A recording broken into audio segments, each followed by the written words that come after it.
The annual Flaxford and District Model Engineering Exhibition had never been accused of excitement. Its chief virtues were punctuality, tepid tea, and a sense of orderly devotion to miniature locomotive values the town preferred to action of any sort. The children brought by indulgent parents usually lasted no more than 8 minutes before fleeing to the refreshment table, leaving their elders to murmur appreciatively at brass fittings smaller than raisins. It was therefore something of a social earthquake when, at precisely 3 minutes past 11, the new pride of the Midlands display ground to an unscheduled halt.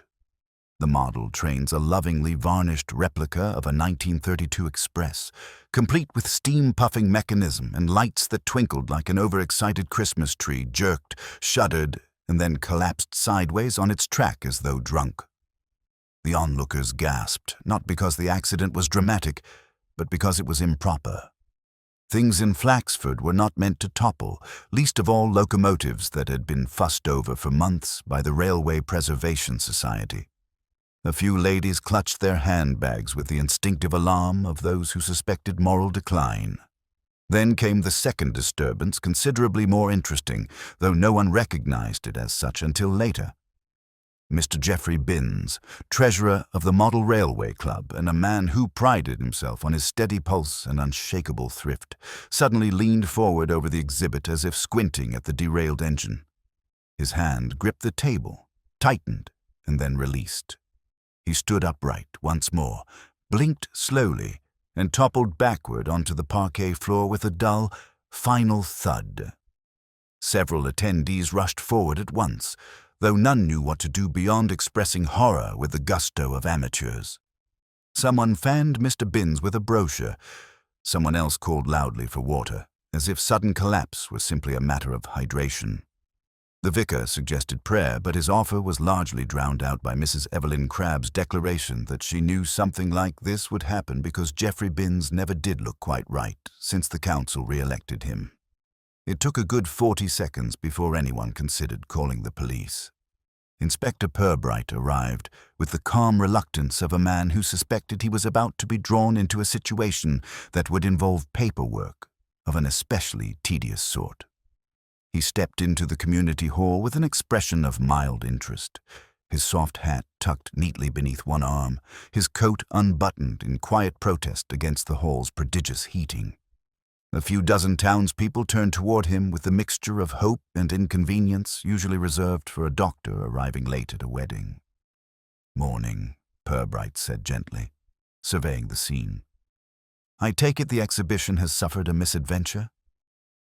He was shown to the prone form of Mr. Binns, now covered with a coat that had been donated by someone, who regretted the gesture almost immediately. Purbright crouched, checked for a pulse, and straightened with the sad, practical sigh of a man familiar with sudden endings. "Better clear a little space," he murmured. His tone was polite, almost apologetic, the way one might speak while moving a vase to dust beneath it. As the crowd was ushered back, Purbright's gaze drifted toward the model railway table. The tiny locomotive lay on its side, wheels askew, an unexpected theatricality for such a well-behaved machine. A thin line of soot smeared the miniature track a few inches ahead of the wreck, though no one had noticed it yet. "Accident, was it?" asked Sergeant Malley, arriving red-faced from exertion or breakfast. "Man sees his engine fall over, gets upset, and drops dead. It has the appealing simplicity of a theory," Purbright allowed. He paused. "But perhaps we should not purchase it too quickly." Malley frowned. He rarely liked it when Purbright began sentences in that tone. Across the hall, gossip was beginning to blossom with seasonal enthusiasm. Mrs. Crabb repeated her earlier assessment with added embroidery. Mr. Peters, the club secretary, muttered that Binns had been stressed with the financial discrepancies discovered last month. A pair of teenagers attempted to sneak photographs of the body until Purbright's quiet glance discouraged them. The inspector wandered closer to the train display. He did not touch the track, merely examined the soot mark, the slightly warped coupling on the derailed engine, and the curious glimmer of something metallic caught beneath the miniature bridge. He said nothing, but his eyes narrowed just enough to indicate that the day, regrettably, would not remain as dull as he had hoped.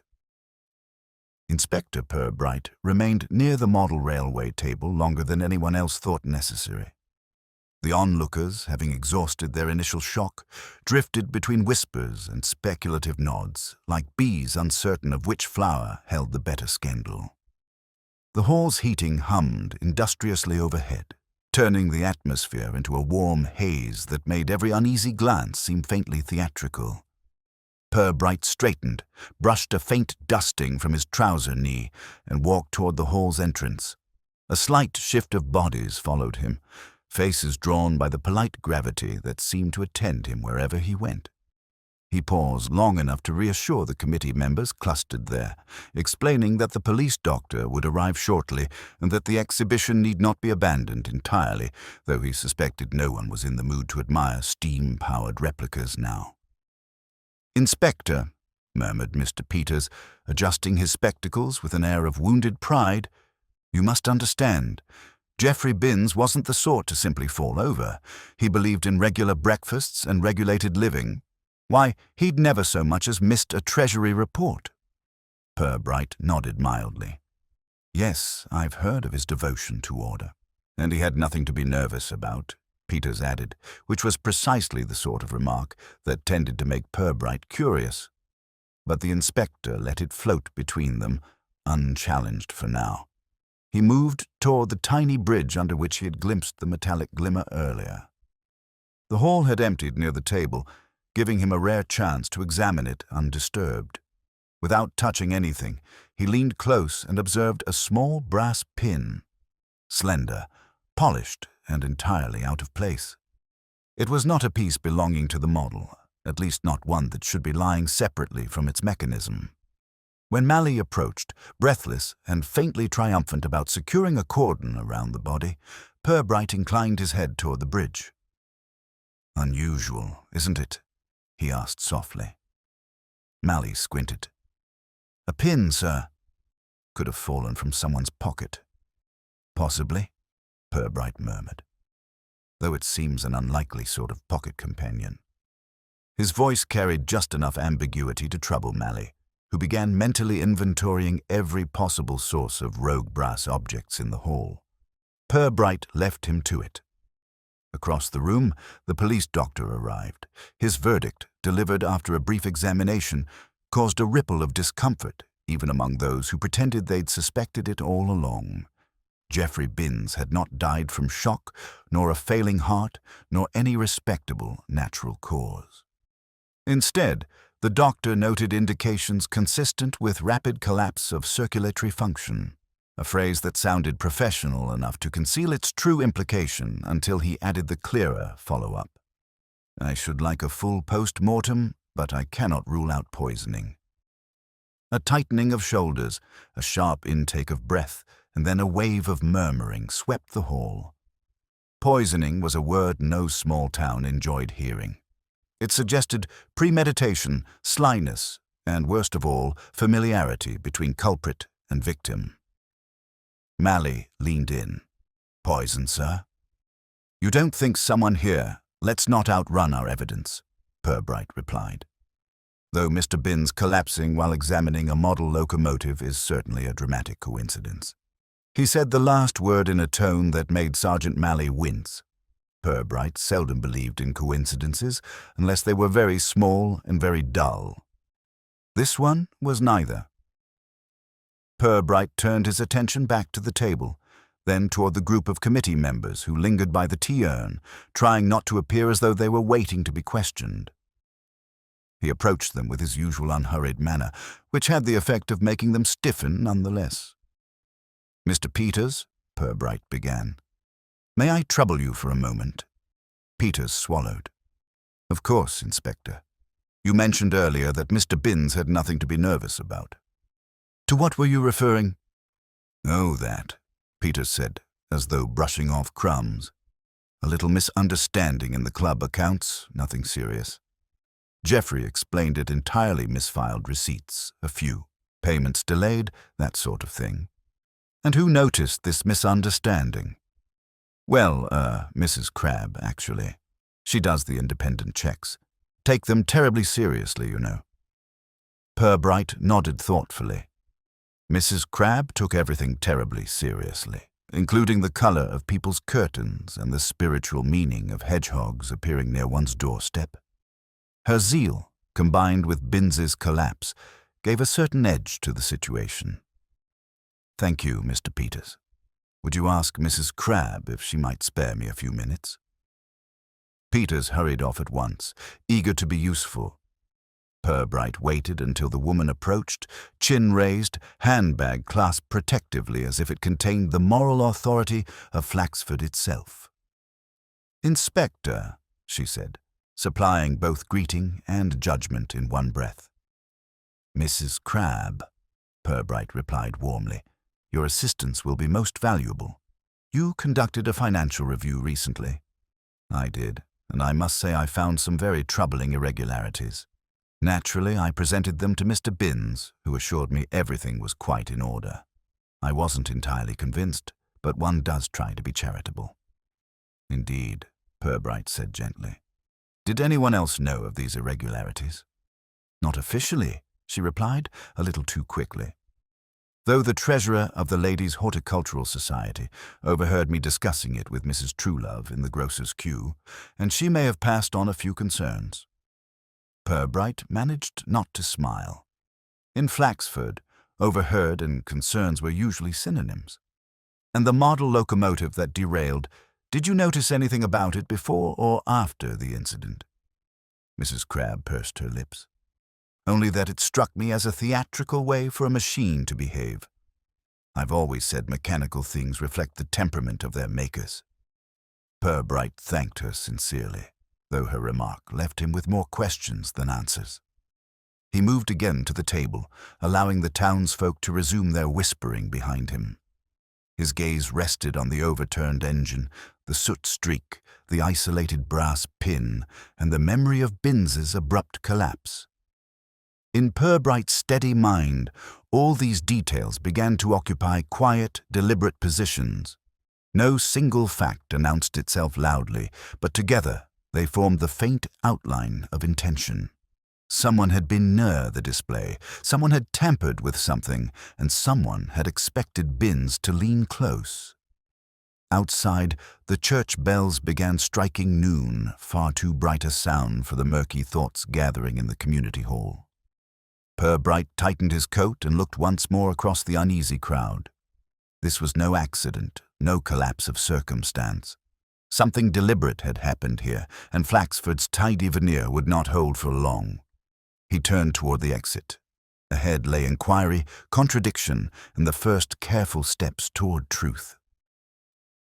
Inspector Purbright stepped out into the cool midday air, the church bells still echoing faintly behind him. The transition from the overheated community hall to the breezy market square felt like entering a different world, one where the ordinary rhythms of Flaxford continued unaware that someone among them had contrived a death beneath the polite hum of a model railway exhibition. Purbright paused for a moment, letting the contrast settle, then walked toward the station, where Mally was already attempting, with limited success, to persuade a small knot of townsfolk to disperse. The inspector joined him, issuing a few kindly worded reassurances that the matter was firmly in hand. Most took the hint and drifted away, though two lingered Mrs. Dapple, who always seemed to be carrying a bag of turnips regardless of the season, and Mr. Ledbury, a retired postmaster whose chief hobby was harboring indignation.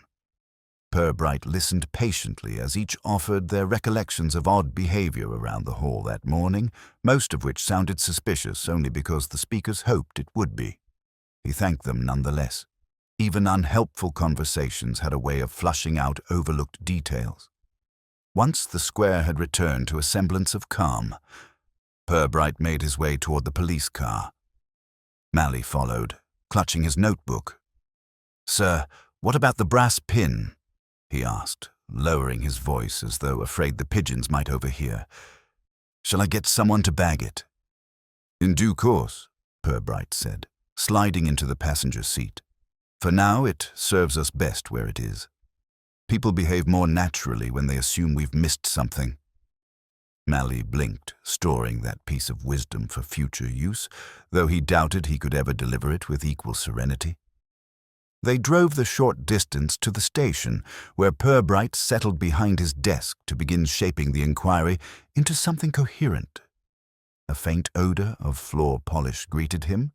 The constable on morning duty had taken his cleaning responsibilities seriously, though not seriously enough to remove the streaks. Purbright set his hat aside, opened a fresh folder, and wrote the initial summary with steady, careful strokes. Death of Geoffrey Binns, circumstances suspicious. He paused. The word suspicious in Flaxford was broad, capable of describing anything from unauthorized hedgerow trimming to a murder. But Binns's collapse, the soot on the track, and the curious pin suggested the latter category. Purbright underlined the single word once, then set down his pen. A light tap sounded on the doorframe. Sergeant Malley entered, bringing with him a whiff of the station's recently scorched kettle. "Dr. Elston wants to speak with you, sir. He's in the lobby." Purbright rose. Elston stood stiffly beside the umbrella stand, his expression caught between irritation and professional pride. "Inspector," he said, "I've had another look since returning to the surgery. Binns's symptoms were highly consistent with a substance affecting cardiac function, something acting quickly, perhaps administered shortly before collapse." "Not ingested long beforehand?" Purbright asked. "Unlikely," Elston said. "The onset was too sudden. Whatever caused it, he encountered it very close to the moment he fell." The inspector inclined his head. "Thank you. That is most helpful." Elston sniffed. "I do hope the post-mortem will clear any lingering ambiguities. Poisonings tend to stir the wrong sort of excitement among the public." "Yes," Purbright agreed mildly. "They do have a dramatic reputation." When the doctor left, Purbright returned to his office and sat in contemplative silence. Administered moments before collapse, the brass pin, the soot, the engine's derailment. Pieces, floating. He needed more of them. He looked up. "Malley," he called. "We should pay a visit to Mr. Binns's house. Someone must inform his wife, and we may discover what sort of morning he had before attending the exhibition." Malley straightened. "Yes, sir. The car's ready." The house, located on a neat cul-de-sac lined with identical hedges, was modest and tidy, its curtains drawn in a manner suggesting either grief or thrift. Mrs. Binns answered the door with the resigned composure of someone who had already guessed the reason for their visit. Her eyes were red, but her voice remained steady as she invited them inside. Purbright delivered the news gently, his tone respectful but firm. Mrs. Binns sat down heavily, her hands twisting a handkerchief. "He was well this morning," she whispered. "A little quiet, perhaps." He left early to check the display before the crowds arrived. "Quiet?" Purbright asked. "Has anything been bothering him?" She hesitated. There was the talk about club funds. He dismissed it as nonsense. But last night he did seem troubled. Malley scribbled. "Did he handle anything unusual?" Purbright asked. "Receive any parcels? Letters?" "No," she said after a moment's thought. "Only his usual correspondence. Though he did polish that wretched model engine part he'd been complaining about the wheel coupling, I think. Said it wasn't fitting smoothly." Purbright's eyebrow lifted almost imperceptibly. "This was last night?" "Yes. He spent a full hour at it. Said Mr. Peters had insisted it be ready." "Interesting," Purbright murmured. "Did he keep the part here overnight?" "In the shed," she replied. "He took it with him this morning." After offering their condolences, Purbright requested permission to examine the shed. Mrs. Binns agreed, too weighed down by shock to question why the police might be interested in an assembly bench and a box of screws. The shed was cramped but meticulously organized. Purbright examined the workbench, noting a faint smear of soot on the cloth Binns had used for polishing. Mally found a small paper envelope behind a toolbox, empty and unmarked except for the faintest trace of a granular residue. Purbright studied it. "Bag this," he said quietly, but discreetly. The sergeant nodded. As they walked back to the car, Mally glanced sideways at his superior. "Sir, do you think the pin we saw could be connected to the part he polished last night?" "I think," Purbright replied in his gentlest tone, "that Mr. Binns may have been carrying his own ruin with him this morning, but whether knowingly or otherwise remains to be discovered." The inspector looked back toward the quiet cul-de-sac, each house identical, each hedge obediently trimmed. Within such uniformity, human motive often hid most comfortably. The investigation was no longer widening, it was deepening, and somewhere between soot, brass, and whispered grievances, someone had left their mark. The drive back from the quiet cul-de-sac left a muted heaviness in the police car, the kind that settled between Purbright and Mally without either feeling obliged to address it. The inspector watched the hedges glide past his window, each one clipped to geometric obedience, each lawn immaculate. Flaxford prided itself on such order, but order was often the first casualty when human tensions were involved. He turned the thought over in his mind, letting it settle alongside the soot on the cloth, the mysterious pin, and the empty envelope with its faint residue. At the station, Purbright asked Mally to send the envelope to the lab with a note requesting a discreet analysis.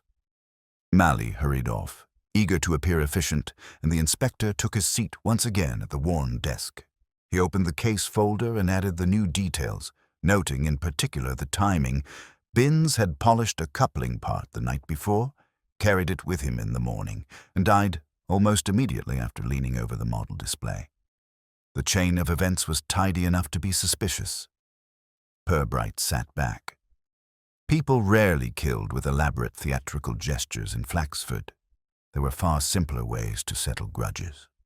This crime, if crime it was, bore signs of someone who valued subtlety, or perhaps someone who relied on the victim's own routine to deliver the result. He did not get long to reflect. A knock at the door announced the return of Sergeant Mallet, flushed from a brisk walk to the post office drop. "Message from the exhibition committee, sir," he said, handing over a note. "They'd like you to stop by the hall again. Seems tempers are brewing." Purbright raised an eyebrow. "One assumes tempers brew in Flaxford as gently as the tea." Mally gave a faint smile. "Not this morning, sir."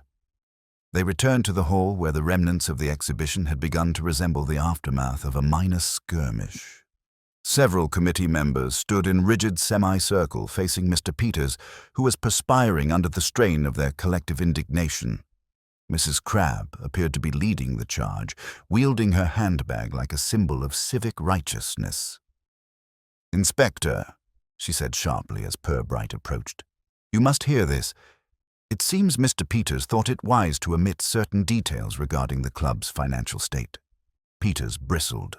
"I omitted nothing.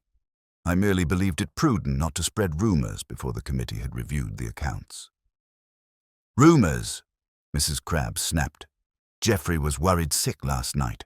You expect us to believe a man collapses without cause when he has been carrying such a burden." Purbright stepped into the circle with the subtlety of a man guiding sheep apart. "Perhaps," he suggested gently, "we might allow Mr. Peters to explain in full." Peters swallowed. There were discrepancies. Nothing that couldn't be resolved. A few transactions unaccounted for, but Geoffrey insisted they were legitimate reimbursements. "I had questions, yes, but we agreed to speak after the exhibition." "Were these discrepancies significant?" Purbright asked. "Not large," Peters said, though his avoidance of direct eye contact betrayed more than he intended. "But Mrs. Crabbe enjoys making mountains." Mrs. Crabbe sniffed. "Mountains are only made where molehills grow unchecked." Purbright suppressed a sigh. "Did Mr. Binns appear anxious this morning, or preoccupied?" Peters shifted. He was earlier than I'd ever seen him. said he wanted to make sure the exhibit was perfect. He fussed over that engine for nearly half an hour. And did anyone join him during that time? Purbright asked. Peters hesitated. Mrs. Crabbe leaned forward expectantly. Tell him, Leonard. Peters straightened with a defeated sigh. Fine. Mr. Ambrose arrived just before the doors opened.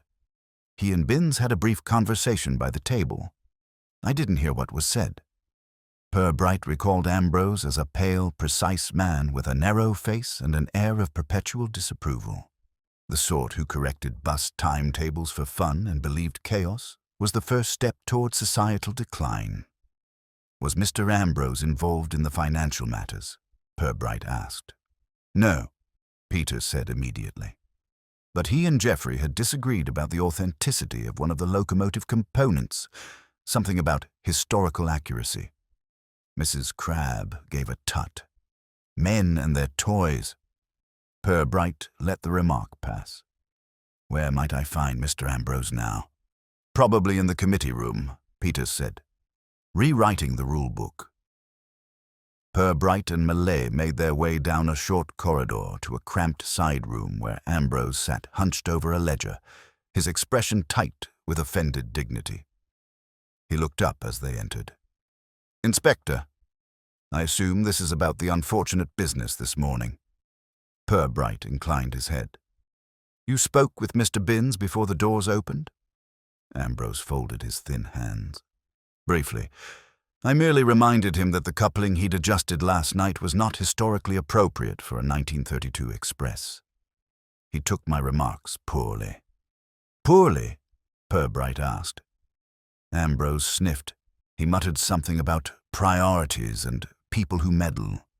Very unbecoming. He was clearly fatigued. Did he seem distressed?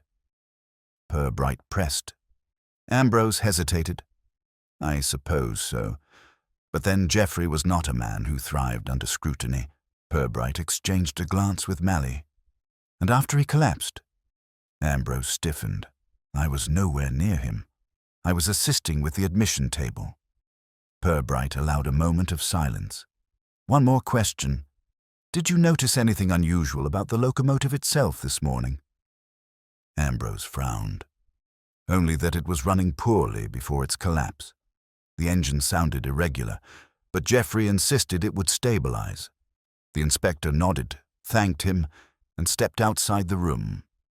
Malley followed, whispering, He seems jumpy, sir. Many people do, Purbright replied.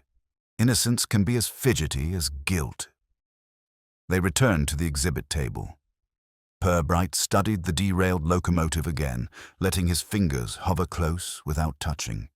The soot line, the warped coupling, the small brass pin under the bridge, all fragments waiting for cohesion. Malley, he said, found out who else had access to this display last night, and check whether any club member had reason to alter or examine the coupling part after Mr. Binns worked on it. Yes, sir. As Malley trotted off, Purbright's gaze lingered on the miniature track. The death, the tampered mechanism, and the victim's anxious behavior were not isolated events. They were connected by intention. And intention, once seeded, often bloomed in the quiet corners of small towns where reputations grew like hedgerows, thick, tangled, and occasionally poisonous. Purbright straightened, sensing the threads tightening. Whether the motive lay in money, pride, or something subtler, the path toward the truth was becoming clearer. And someone in Flaxford was beginning to realize they had left one clue too many. Inspector Purbright lingered near the derailed model engine for several quiet minutes after Malley left, letting the steady hum of the hall settle into the background.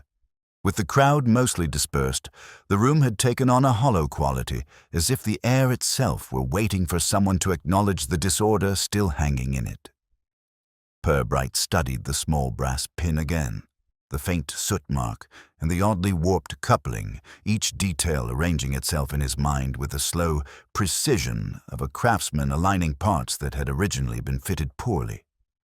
He was not yet certain what each piece signified, but they were beginning to suggest a shape that was no accident. The click of a door and a sudden hurried tread made him turn. Malley reappeared, slightly out of breath. "Sir," he said, "I've asked around. 3 people stayed late after the meeting.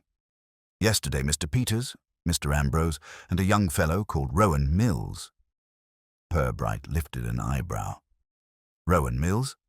"Yes, sir. Temporary club member. Helps with wiring and mechanical repairs. I only joined 2 months ago." "Did he say why he stayed late?" Malley hesitated.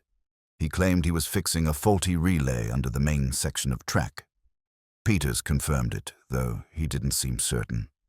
Purbright gave a small nod. "Let's speak with Mr. Mills. Where is he now?" "Out back, sir, packing equipment." They found the young man in the loading area, perched on a crate and smoking nervously. His thin frame and rumpled hair gave him the look of someone who lived in constant negotiation with anxiety. When he saw the inspector and sergeant approach, he dropped the cigarette and attempted a smile. "Afternoon, Inspector. Terrible business inside."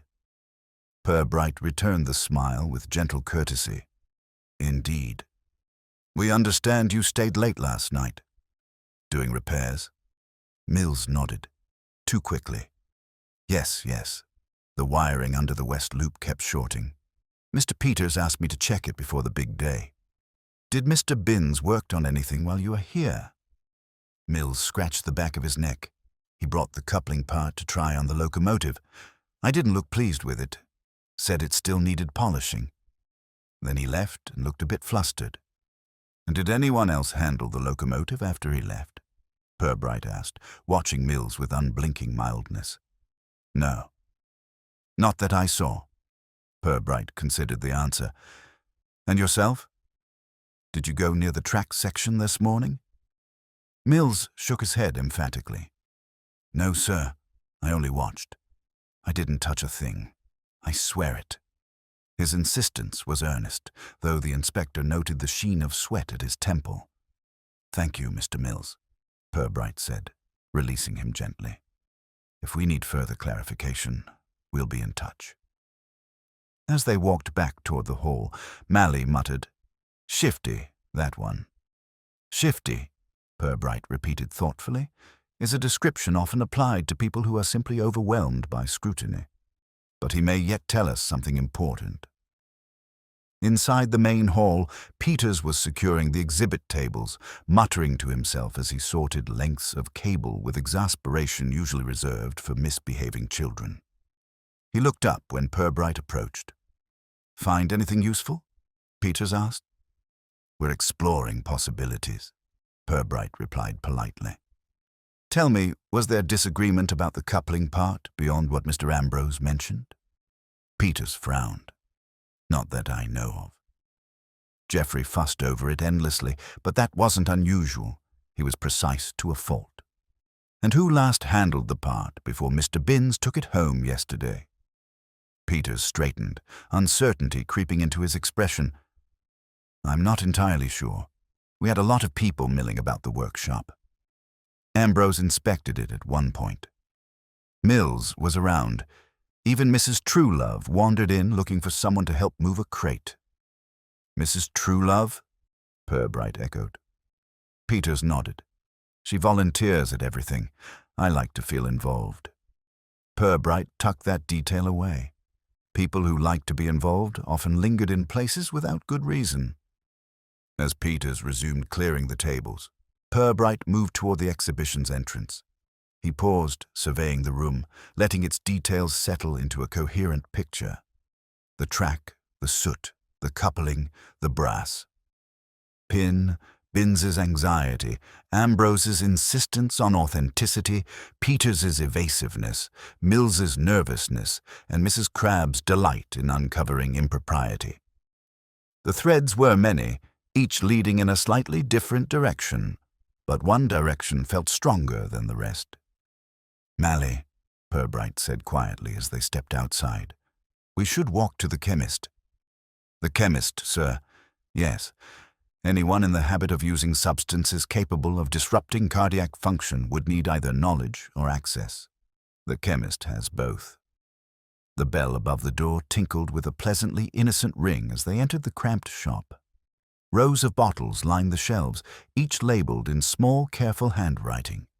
Mr. Fowles, the chemist, stood behind the counter with the solemn dignity of a man whose profession required both discretion and neat handwriting.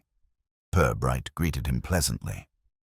"Mr. Fowles, we're following up on a matter of some urgency. Has anyone recently purchased compounds of a particular nature? Something that might cause sudden circulatory collapse?" Fowles blinked. "Inspector, I would never supply such substances without proper authorization." "Of course," Purbright said warmly. "But even the appearance of such a request could help us." Fowles considered. "Well, yesterday afternoon a gentleman did ask after a compound not overtly dangerous, but strong. He wanted something to remove corrosion." "A solvent?" "Who?" Purbright asked. "A Mr. Ambrose." Purbright's expression shifted almost imperceptibly. "Did he say what he needed it for?" He muttered something about restoring metal parts. "I sold him a mild solvent." "Perfectly safe." "And did anyone else request anything unusual?" Fowles shook his head, then paused. "Although Mrs. Truelove asked for painkillers stronger than her usual brand. Said she had a headache from numbers and accounts." Odd way to describe it. Purbright thanked him and stepped outside, letting the cool air clear the faint chemical scent clinging to him. Ambrose purchased a solvent, Mrs. Truelove muttering about accounts, Binns polishing a part that later appeared warped. Mills is nervous about being near the display, Peters evasive. The crime was no longer a single act. It was a landscape. "Sir," Malley said, "Ambrose looks like our man." "He looks," Purbright said softly, "like a man who wants to be right. But murder requires something more personal. And Mrs. Truelove?" "A woman with a headache," Purbright replied. "Or guilt. Hard to tell from a single remark." They walked slowly back toward the station through the center of town, where the usual midday calm had regained its composure. Yet beneath that calm, Purbright sensed the quiet stirring of something deliberate, a decision someone had made believing it would remain hidden among small deceptions and whispered grievances. But nothing remained hidden in Flaxford for long. Not soot, not pins, not motives. Soon, one of these threads would pull tight enough to reveal the hand that tied it, and Purbright intended to be there when it did. The walk back to the station took Purbright and Malay along the high street, where shop fronts gleamed with their usual midday polish, and the townspeople moved with that peculiar Flaxford briskness which suggested efficiency without ever achieving it. Purbright noted faces as they passed, curious glances, faint nods, the subtle tightening of lips. News of Binns's death had spread, though in Flaxford it was difficult to decide whether information or embellishment traveled faster. Either way, people were already forming theories that would soon take firmer root than fact. Inside the station, Purbright settled once again at his desk, folding his hands thoughtfully. "Malley," he said after a moment, "have you noticed anything curious about the motivations our townsfolk have offered so far?" Malley thought hard. Always an arduous activity. "They're all annoyed with each other, sir." "That is true," Purbright acknowledged with a polite smile. "But annoyance is not quite the same as motivation. What strikes me is that several of them had reasons to worry about Geoffrey Binns' financial, personal, or reputational. And that makes them suspects," Malley concluded triumphantly. "It makes them human," Purbright corrected gently. "But perhaps one of them had reason to fear that Binns was about to reveal something or someone." Malley's brows knitted. "Sir, you think he knew more than he said?"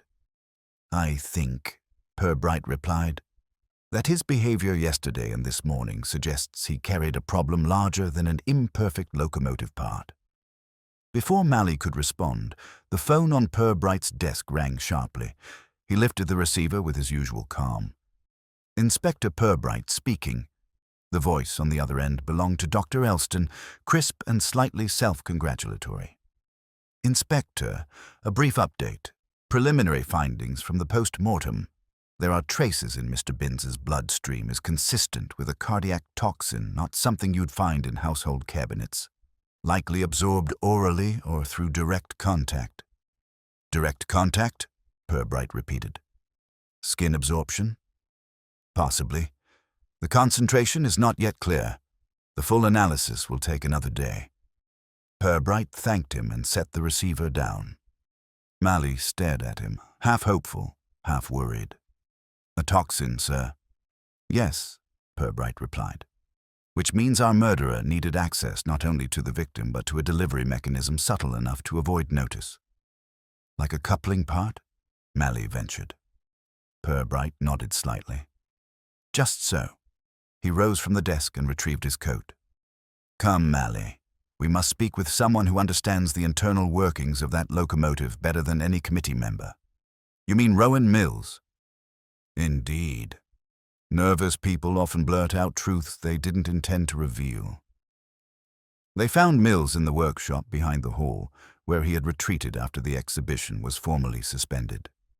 The young man jumped when Purbright entered, nearly dropping a spool of wiring. Inspector Sarge and I didn't expect Purbright held up a calming hand. Nothing to worry about, Mr. Mills. We simply have a few questions. Mills swallowed. About the wiring? Partly, but mostly about the model locomotive. You assisted with its maintenance? Yes, sir. Mostly the electrical components. The mechanical parts were usually Binns's domain. And the coupling he polished last night, did you see it? Mills hesitated, only briefly. He came into the workshop muttering, said the part was temperamental, looked like he'd already worn himself out fussing with it, and no one else handled it. His hesitation lengthened. Purbright waited. He had discovered long ago that silence was more persuasive than interrogation. Finally, Mills sighed. Mr. Ambrose looked at it. Not for long. He just held it up, frowned at it, and said it displeased him. You know how he talks. Purbright nodded. Anyone else? Mills bit his lip. Mrs. Truelove came by. She picked it up just for a second before Geoffrey snatched it back. He wasn't pleased. Purbright's eyebrows lifted almost imperceptibly. Do you recall what she said? She said she'd never understood why men bothered with such tiny contraptions. Said she preferred things with purpose. Then she left. Purbright thanked him, though his mind was already weaving the new details into the tapestry forming quietly behind his composed expression. Ambrose, with his obsession for authenticity, Mrs. Truelove, with her interest in accounts and unexplained headaches, Peters, with his evasiveness, and Binns, polishing a part that someone else may have touched with far greater intent. As they walked back toward the station, Malley asked, Sir, do you think Mrs. Truelove could have done it? She doesn't seem the type. People rarely seem the type, Purbright replied. Until they are. They reached the station just as the afternoon light began to fade, throwing long shadows across the floor tiles. Purbright paused at the doorway, absorbing the quiet hum of the building. Malley, he said at last, finds out whether Mrs. Truelove has no connection to the club accounts or to Geoffrey Binns outside the exhibition. You think money's behind it? Purbright considered the question for a moment. Not money alone. Pride, reputation, fear, these are far stronger motivators. And Binns was involved in all three. Malley hurried off to make inquiries, leaving Purbright alone in his office again. The inspector sat, his fingers steepled, his eyes drifting toward the window. Someone had tampered with a small metal part. Someone had touched an object that Binns later polished, carried, installed, and leaned over moments before his death. Someone who knew how thoroughly Binns would fuss over anything related to the club's pride and joy. A toxin delivered through a polished metal surface, a solvent purchased by one man, A headache suffered by another. A discrepancy in accounts. A nervous young assistant afraid of scrutiny. A proud man offended by imperfection. A busybody who overheard too much. The picture was coming together. But it still lacked its final stroke. Purbright leaned back, letting the threads settle into their places. Almost there, he thought. Almost. The fading afternoon light cast long, slanting bars across the station floor as Purbright sat in quiet contemplation, letting the emerging pattern settle in his mind. Though the investigation had accumulated a collection of intriguing fragments, solvents, headaches, account discrepancies, nervous glances, none had quite clicked into their proper places. But they circled a center of gravity, and Purbright could feel himself drawing nearer to it. His fingertips tapped once on the desk, an unusually assertive gesture for him. Mally returned sooner than expected, carrying a notebook with the triumphant air of a man who had found something rather than merely been given it. He placed it on the desk. "Sir, I asked around about Mrs. Truelove. Turns out she helps manage several club accounts in town. Not officially, just because people think she's good with figures. And she seems to involve herself in other people's books more than one might advise." Purbright nodded. "Does she handle the Model Railway Club's accounts?" Mally grimaced. "Not officially. But Mrs. Crabbe overheard her discussing misplaced funds with someone last week. Couldn't tell who." "And does Mrs. Truelove have any connection to Geoffrey Binns?" "Yes," Mally said, flipping a page. "She and Binns used to work together at the council office years ago, before she left due to health reasons. She's still resentful about it, apparently." Purbright allowed himself a soft hum of acknowledgement. He had learned that in Flaxford, the phrase health reasons often concealed a disagreement of a financial or interpersonal nature. Resentment, like mildew, had a habit of spreading in places where sunlight seldom reached. "And her headache?" Purbright asked. "The one she mentioned at the chemist's? Oh, she told Mr. Fowles she was handling a lot of paperwork. Something about numbers not adding up." "Interesting," Purbright murmured, "especially when one considers that Binns was similarly troubled by numbers not adding up." Mally blinked. "You think she confronted him?" "I think," Purbright said gently, "it is time we paid her a visit." Mrs. Truelove lived in a modest, well-kept, semi-detached house near the church. The windows gleamed, and a row of potted geraniums guarded the doorstep with military symmetry. Purbright knocked lightly. A rustle inside preceded the opening of the door. Mrs. Truelove stood there, her expression composed, but her eyes betraying a sharp watchfulness. "Inspector Purbright," she said with an approving nod, as if she had been expecting callers and approved of his punctuality. "Do come in. I heard about poor Geoffrey." Dreadful affair. She led them to a neat sitting room decorated with lace runners and an overabundance of porcelain horses. Mally sat gingerly on the edge of a floral armchair, careful not to disturb anything. Purbright smiled pleasantly. "Mrs. Truelove, we understand you assisted the Railway Club from time to time." "Informally, of course." She lifted her chin proudly. "I've always had a talent for keeping figures straight. Men can be careless with receipts. And did Mr. Binns rely on you for such matters?" Her lips thinned. "Not directly. Geoffrey was rather stubborn, never admitted he needed help, but he did seek my advice once or twice." "When?" Purbright asked softly. "Last month," she said. "He came to me about a discrepancy, small but annoying," he said. "Something about funds the club treasurer couldn't account for. I suggested he raise it with the committee." Purbright nodded slowly, watching her fingers tighten around the arm of her chair. "Did he?" Purbright asked. "I don't know," she replied a little too quickly. "You mentioned to Mr. Fowles that you'd been reviewing accounts recently," Purbright said lightly.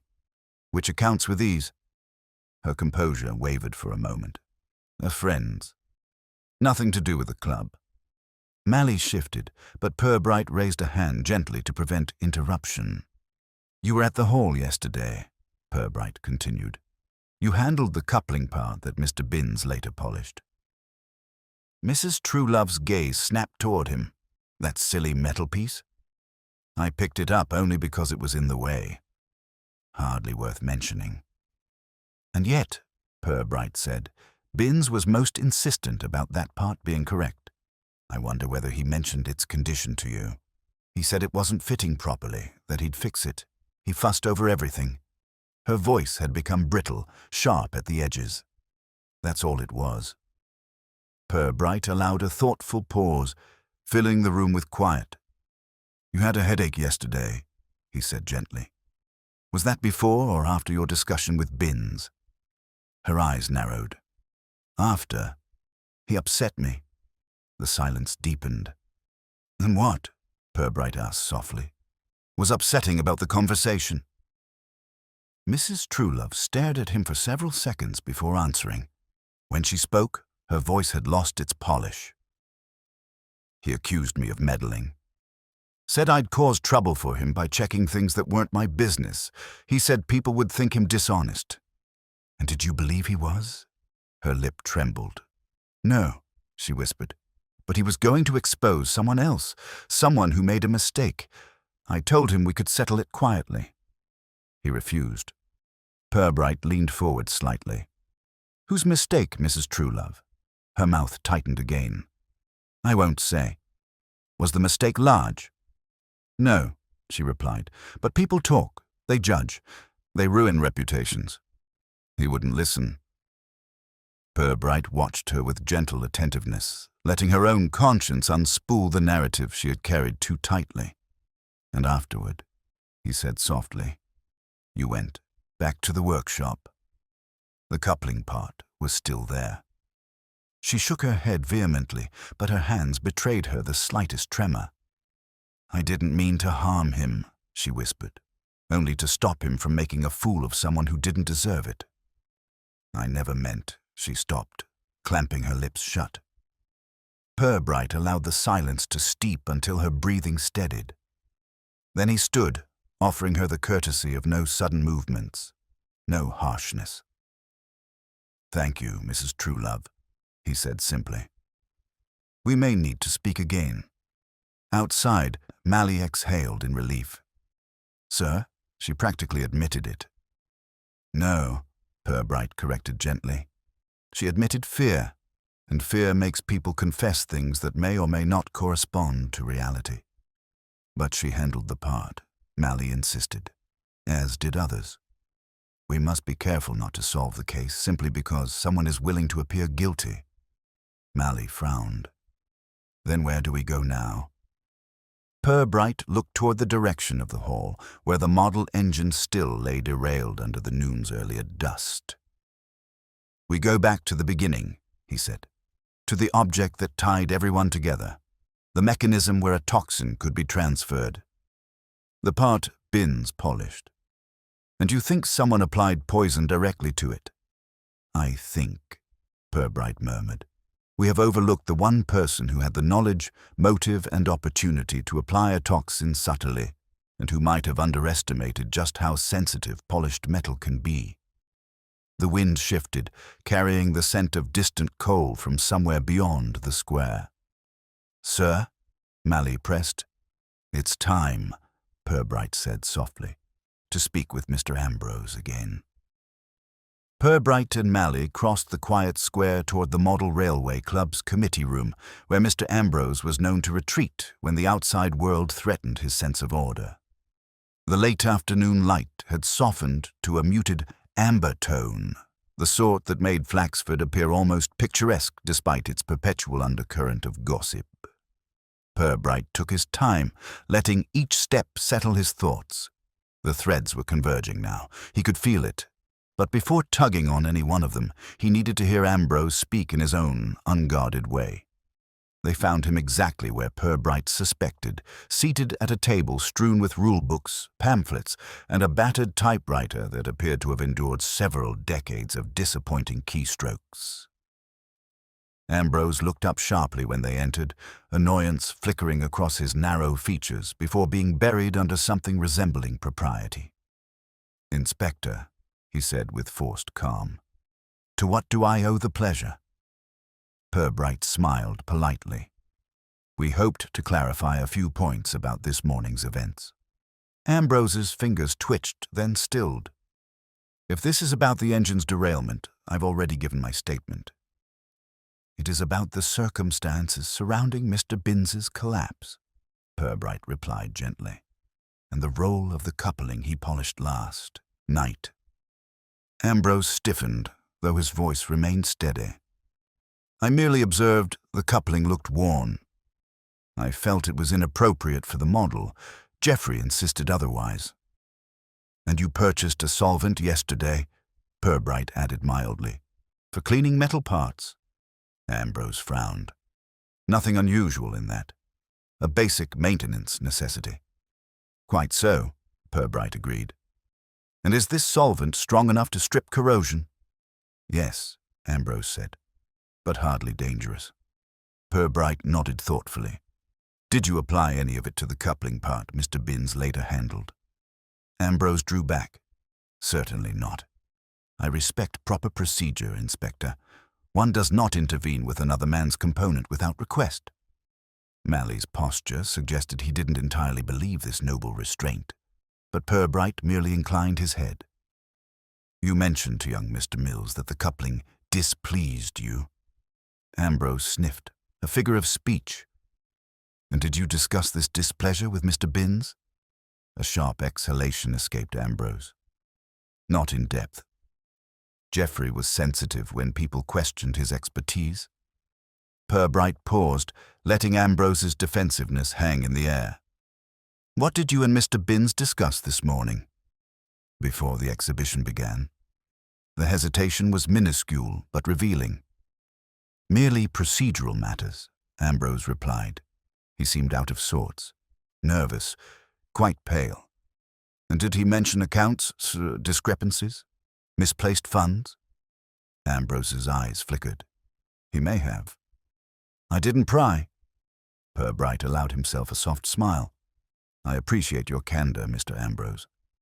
Ambrose blinked, almost flattered by the compliment, though Purbright had given him nothing more than courtesy. It was enough. The inspector had observed what he needed: the quickened pulse, the guarded tone, the defensive certainty, all of which told him one thing: Ambrose had secrets, but not the crucial one he sought. Back outside, Malley let out a sigh. "Sir, I'd swear he's hiding something." "He is," Purbright replied. "But not murder. Pride, perhaps. Embarrassment, but pride rarely kills deliberately." They walked further down the lane, the air cooling into the early evening. The street lamps flickered on, one by one, like fussy old men deciding whether to stand or sit. "Sir," Malley ventured, "if not Ambrose, then who?" Purbright's gaze drifted toward the quiet houses edging the square. Someone who feared exposure. Someone who mishandled accounts or depended on Jeffrey's silence. Someone who touched the coupling without drawing attention. Someone who believed a small adjustment, a subtle chemical addition, might deter Jeffrey from speaking up. "Mrs. Truelove," Malley whispered. Purbright shook his head. "Her guilt is emotional, not operational. If she had wished to silence him, she would have chosen a method far less mechanical." They walked in silence until they reached the station again. Purbright's office glowed faintly from the lamp he had left on, casting a warm pool of light across the desk. He sat down, steepled his fingers, and closed his eyes briefly. "Sir," Malley asked, waiting. "Consider the delivery method," Purbright murmured. "A toxin applied to a metal surface. Transfer by touch. Absorption likely through skin. The victim polishes the part thoroughly, making contact prolonged and repeated. The killer needed access to the part, the knowledge of how it would be handled, and a way to apply the substance discreetly." Malley nodded. "Not many fit that bill." "Indeed," Purbright agreed, which is why we must look not at who touched the coupling, but at who had the opportunity to do so without scrutiny." Mally blinked. "Someone invisible, sir."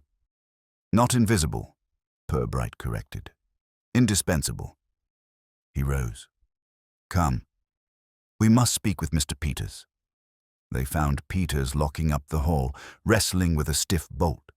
When he saw them, his shoulders sagged with weary resentment. "Inspector Sergeant, surely we're done for today." "A few final questions," Purbright said kindly. Peters sighed. "Very well. You were present last night," Purbright began. "When the workshop was busy, people came and went." "Yes. Lots of sorting and last-minute fussing. And the coupling part, who had access to it while Jeffrey stepped out?" Peters hesitated. "Well, I suppose anyone could have. But only a few were near the table." "Name them." Peters swallowed. "Ambrose Mills, Mrs. Truelove, and me." Purbright's eyes softened, the way a man's might when watching someone approach a difficult truth. "And you were in charge of preparing the components, were you not?" "Yes," Peters breathed. "I always am." "Did Jeffrey confide in you?" Purbright asked. "About the accounts?" Peters's face tightened. "He said there was a small error. Nothing more. I told him we'd sort it out. But then Mrs. Crabb overheard something and rumors began." Purbright nodded. "And if the error had been made by you, Mr. Peters, would Jeffrey have defended you?" Peters hesitated. He might have. He was decent, but others wouldn't. "Ambrose. Crabb, they'd crucify me for a misfiled receipt." Purbright's voice softened. "Did you apply anything to the coupling part?"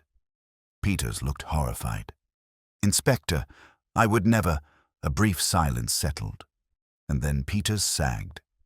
"I only used a cleaning agent," he whispered, "to shine it. Jeffrey wanted everything perfect. I just helped." Purbright nodded. "And this cleaning agent, where did you get it?" "From the supply cupboard," Peters said. "Rowan Mills misplaced the labels again, so I took the strongest one. Jeffrey always said strong polish made metal gleam best." Purbright felt a quiet shift inside his mind, pieces aligning at last. Not murder, not malice, a terrible, hidden error. "Mr. Peters," he said gently, "may I see the bottle you used?" Peters led them to the cupboard.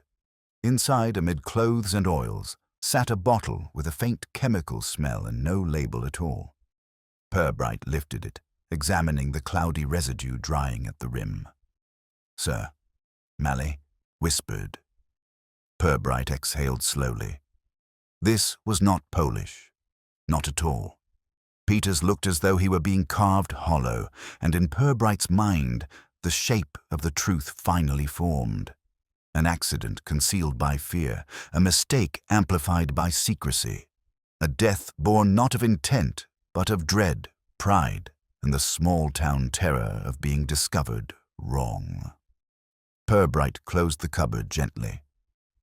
"Mally," he said softly, "we must proceed with very great care." The corridor outside the storage cupboard felt suddenly too narrow, its dim lighting giving the impression that the walls were inching inward as the weight of the discovery settled upon them.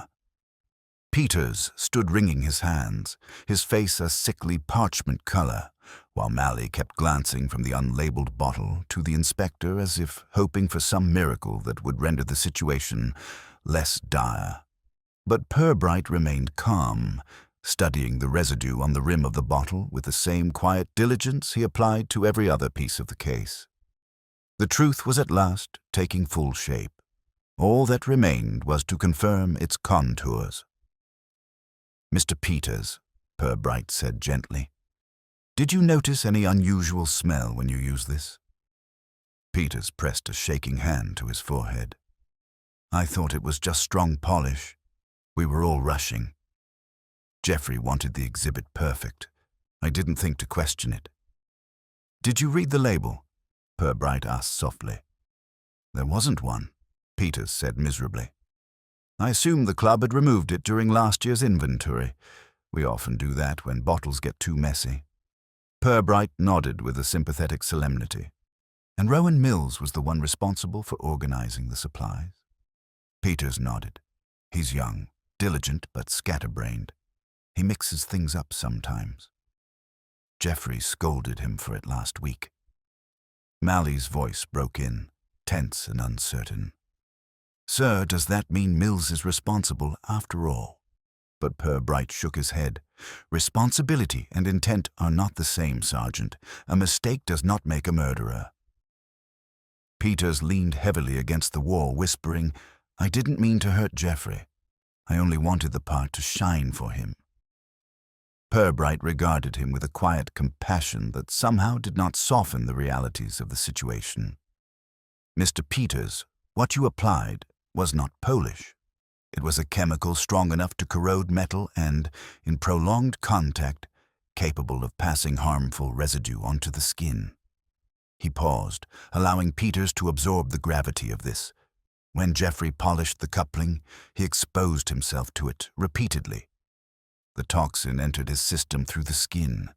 Peters' eyes filled with horror. So I killed him. Purbright placed a gentle hand on his shoulder.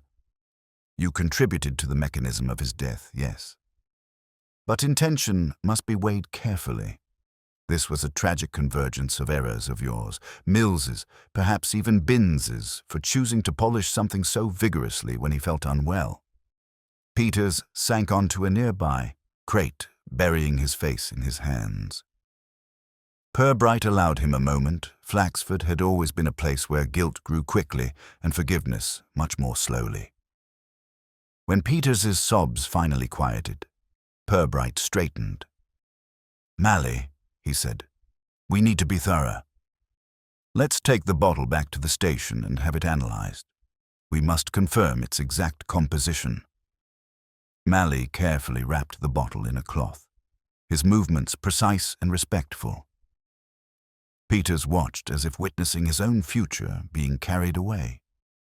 They stepped outside into the cooling evening, the air sharp with the scent of damp leaves. A street lamp flickered overhead, casting unsteady light on the pavement. Purbright set a slow pace, allowing space for reflection. Mally walked beside him in silence until at last he spoke.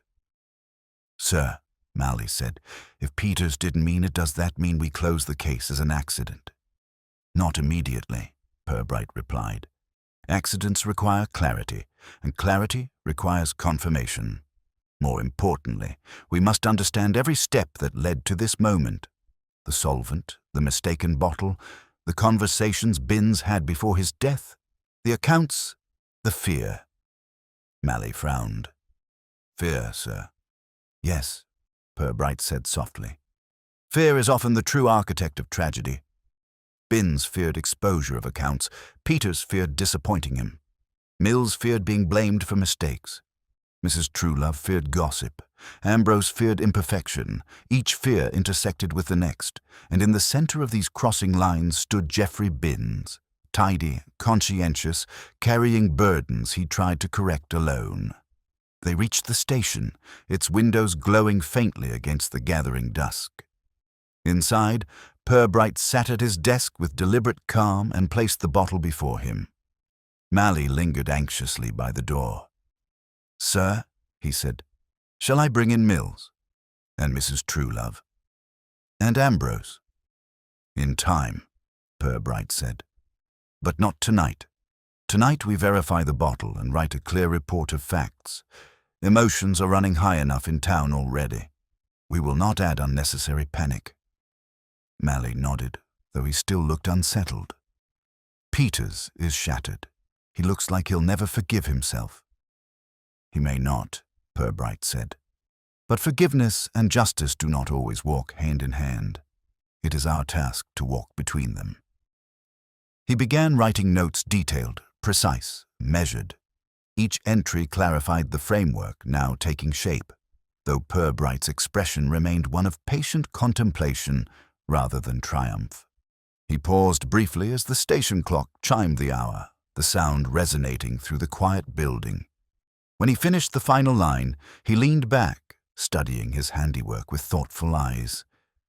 It was all there.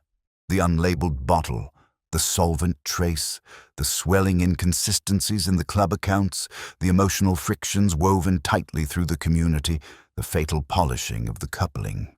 The pieces had aligned in a way that painted a picture stark, enough to be undeniable, yet soft-edged enough to carry tragedy rather than villainy. Mally watched him closely. So what happens next? Purbright closed the case folder gently. Next, we prepare to speak with all involved. Calmly, kindly, but with clarity. A death has occurred, even if by accident, and the truth must be explained with dignity and fairness. And after that? Mally asked. Purbright gave a faint smile. After that, Sergeant, we allow Flaxford to resume its usual rhythm. Eagerly, I imagine. Nothing disturbs a town so deeply as the realization that the smallest misstep can alter lives. He stood, extinguishing the lamp. The station fell into dimness, the long shadows merging into a single stillness. Tomorrow, Purbright said softly, we will begin the delicate work. And as they stepped into the night, the town around them settled once more into the quiet hum of its routines, unaware that morning would bring the first tremor of truth. Morning arrived over Flaxford with a muted grayness that suited the town's temperament, quiet, cautious, and faintly resentful of anything that might disturb its equilibrium. Inspector Purbright arrived at the station earlier than usual, feeling the weight of what needed to be done. He preferred clarity before conversation, and this morning he had both. The bottle had returned from analysis overnight, and the report lay on his desk. A concentrated industrial solvent containing compounds capable of rapid dermal absorption. Not lethal by design, but dangerous when applied in excess and handled with the intensity Geoffrey Binns was known for. Purbright read the report twice, then once more to absorb its emotional implications rather than its chemical ones. A tragic accident, yes, but one entwined with guilt, secrecy, and pride. He placed the paper carefully into the case folder just as Mally entered, breathless and slightly damp from the morning fog. "Sir," Mally said, "Peters is in the lobby. He insisted on speaking with you." Purbright closed the folder gently. "Bring him in." Peters stepped through the doorway with the solemnity of a man approaching confession. His face bore the exhausted pallor of someone who had spent a night wrestling with conscience rather than sleep. Inspector Peters said, voice trembling, "I can't bear it. I've hardly closed my eyes. I've thought of nothing but Geoffrey. I need to tell you everything." Purbright gestured to the chair. "Sit, Mr. Peters. There is nothing to fear in truth, only in its absence." Peters sank down heavily. "I made a mistake. I know it now. I used the wrong bottle." "If I hadn't," Purbright raised a hand gently. "Your action contributed, yes. But intention weighs heavily in such matters. No one is suggesting malice." Peters shook his head. "But why didn't Geoffrey tell someone? He must have known the accounts were off. He said he'd fix them. I told him I'd help, but he just kept worrying. People often carry burdens quietly," Purbright said, "especially those who pride themselves on order." A long silence followed before Peters whispered, "What happens now?" Purbright leaned forward. "Now I speak with everyone. Then I give the town the truth plain, fair, and free of accusation. Your role will be acknowledged, but so will the circumstances. No charges will follow unless malice is proven, and nothing I have seen suggests such a thing." Relief and anguish mingled in Peters's eyes. "Thank you, Inspector." Purbright nodded. "Go home, Mr. Peters. Rest. The town will talk, as it always does. But truth has its own weight. It protects more than it burdens." After Peters left, Purbright rose and took a slow walk through the station corridor. Each step was purposeful. He was preparing for the next and final phase of the inquiry, the explanation, the assembling of all threads before those who needed to hear them. Mally approached cautiously. "Sir, Mrs. Truelove's outside too." "Looks defiant." "She often does," Purbright replied. Please bring her in." Mrs. Truelove swept into the office with a composure that bordered on regal, though the slight redness around her eyes betrayed her worries. "I suppose this is about yesterday," she said with brisk resignation. "It is," Purbright replied gently, "and I thought it best to speak privately." She sat rigidly, her handbag placed before her like a shield. "I didn't harm Geoffrey. I know you think I had a reason, but I didn't." Purbright nodded. "I believe you." Her shoulders slumped in visible relief. "But you did speak with him about the accounts," Purbright continued. She pursed her lips. "Yes. I warned him that people were gossiping. Geoffrey was always so particular. He worried more than necessary." "He was anxious," Purbright said softly. "And anxiety sometimes sharpens tragedy." Her eyes filled. "He wasn't a bad man. Just fussy." "That fussiness cost him dearly," Purbright said, "but not at your hand." When she departed, lighter now, Purbright barely had time to settle when another visitor arrived, Ambrose, as rigid as a railway signal post. His expression bore the defensive hauteur of a man bracing for undeserved criticism. Inspector Ambrose began, "I was told you wanted to see me." Purbright motioned to a chair. "A final clarification, Mr. Ambrose, about your use of solvent." Ambrose stiffened. "I bought it for cleaning brass fittings, nothing more. I keep things precise." "I know," Purbright said gently. "Your contribution to the exhibit was conscientious, but you never applied that solvent to the coupling?" Ambrose almost looked insulted. "I would never interfere with another man's work." Purbright believed him. Ambrose's flaws were numerous: pride, rigidity, the inability to suffer imperfection, but dishonesty was not among them. When Ambrose departed, Purbright turned to Malley. "And now," he said, "fetch young Rowan Mills." Mills arrived looking like someone who had been summoned for execution. Purbright offered him tea, which seemed to terrify him further. "Rowan," Purbright began kindly, "we've identified the source of the chemical that harmed Mr. Binns, an unlabeled bottle in the supply cupboard." Mills blanched. "Oh no, sir, I must have mislabeled it." "I never meant." Purbright raised a calming hand. "Mr. Mills, accidents occur, but accuracy in labeling is essential." Mills nodded, tears welling. "Geoffrey yelled at me last week for mixing things up. I tried to fix the cupboard before the exhibition, but I must have left the bottle unlabeled." Purbright sighed softly. "Thank you, Rowan. That will be all." When Mills had gone, Malley approached. "Sir, that's everything, isn't it?" "Yes," Purbright murmured. "Everything except the telling." He closed the folder, stood, and walked to the window overlooking the square. Flaxford moved in small, familiar rhythms, shopkeepers sweeping steps, bicycles passing with gentle rattles, neighbors exchanging nods heavy with speculation. "Tomorrow," Purbright said softly, "I will call them all together. Peters, Ambrose, Mrs. Truelove, Mills, Mrs. Crabbe, and the rest. Then we shall set the matter straight." Malley nodded, understanding the weight of the task. "Sir, people will be surprised." "Perhaps," Purbright replied. "But they will understand. A tragedy born of small mistakes is something Flaxford can absorb without losing itself." He turned from the window, the shape of the final explanation now clear and ready. "Malley," he said, "prepared notices. We will gather them all tomorrow." And as Purbright settled once more at his desk, the threads of the town's small fears and large consequences wove into the final tapestry he would reveal calmly, methodically, and with the gentle firmness that Flaxford trusted him for.